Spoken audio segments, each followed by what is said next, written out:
for April, we got the Hanged Man in reverse.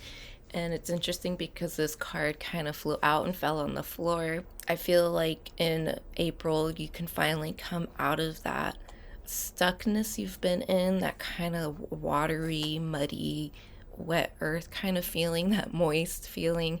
I feel like you can finally come out of it now with the Hangman reverse.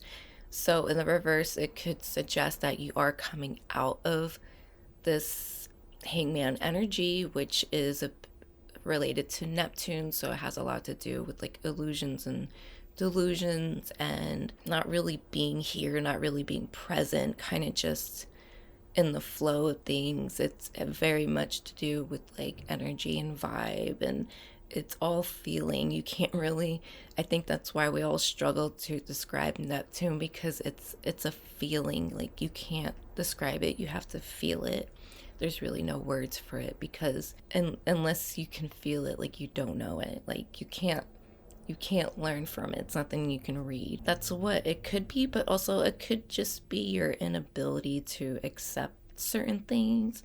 Maybe you are gaslighting yourself, or maybe you are telling yourself things that aren't true just because it doesn't seem like it could be true.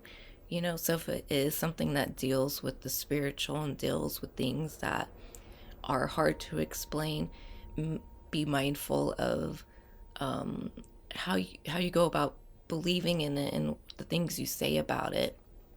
I feel like maybe you're struggling to accept that kind of reality does exist, or maybe you're struggling to handle that reality. So we do start the year in a very Piscean vibe, and so it is easy to get lost. So it's really interesting messages coming through. So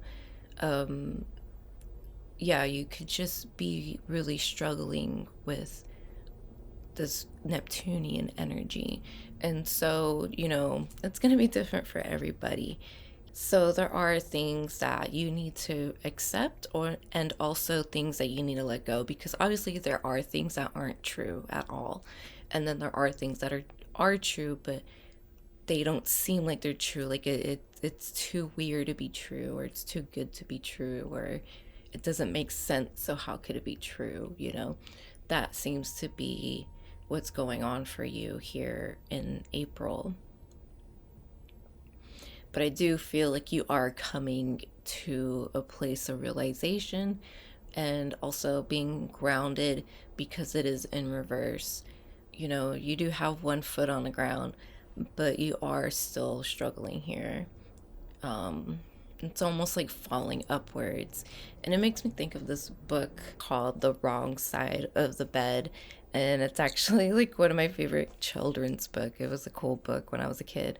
And it like basically the images in the book are pretty cool, because they're kind of quite, they are, I guess, pretty Piscean. They're kind of just like different and weird and vibey.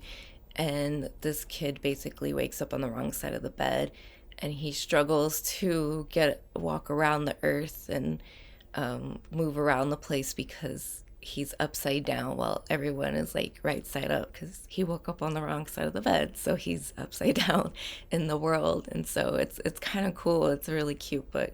So that's kind of like the vibe I'm getting as well. It's like you woke up on the wrong side of the bed, and like you're the only one, like you're the one walking around upside down. So that's what it could feel like, to where like, yeah, you are grounded, you're not actually walking upside down, and that, but you are kind of just in between. I guess you could say you're like in between worlds, or in between spaces. So that's what I got for April.